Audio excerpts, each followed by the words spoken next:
La maladie altère, la maladie détruit, la maladie abîme, le corps souffre.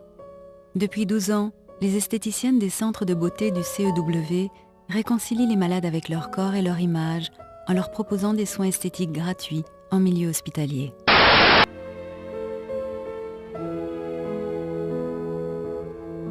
Alors, je suis sûre que tu as plein de travail à nous proposer. Oui.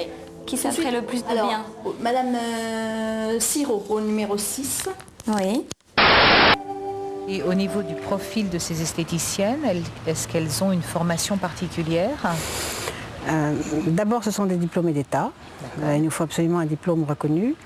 Ensuite, elles sont reconnues, trouvées, formées, développées, entourées par nous. Le fait d'avoir dans un service de dermatologie quelqu'un qui vienne pour s'occuper de leur image, leur fasse des massages, les aide un petit peu, les prendre en considération, et puis soit aussi quelqu'un qui écoute leurs plaintes ou leur façon de s'exprimer à un niveau qui n'est souvent pas exprimé auprès du personnel soignant, et c'est quelque chose d'extrêmement précieux. Ça fait une sorte de psychothérapie physique, donc extrêmement concrète. Vous savez, quand on aide quelqu'un psychologiquement, on a la parole, mais la parole, c'est souvent quelque chose d'un petit peu intellectuel. Le fait de faire de la psychothérapie avec le corps est quelque chose d'extrêmement profond et d'extrêmement important.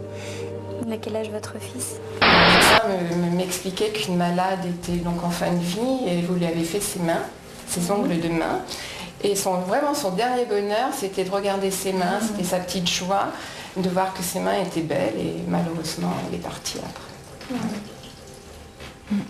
Elles donnent beaucoup, elles reçoivent beaucoup, elles font de plus en plus partie de notre équipe. Et ça, c'est quelque chose qui est aussi incomparable. Hein. Alors bien sûr, ça a été méprisé pendant longtemps parce qu'on se dit on ne guérit pas, on ne fait que soulager. Mais il faudrait que les médecins aient un petit peu d'humilité et se dire que de temps en temps, soulager quand on ne peut pas guérir, c'est quand même pas mal. Et c'est formidable. Dans tout ce que ça peut avoir de douloureux d'un côté, ça apporte des jolies choses à l'extérieur. Voilà.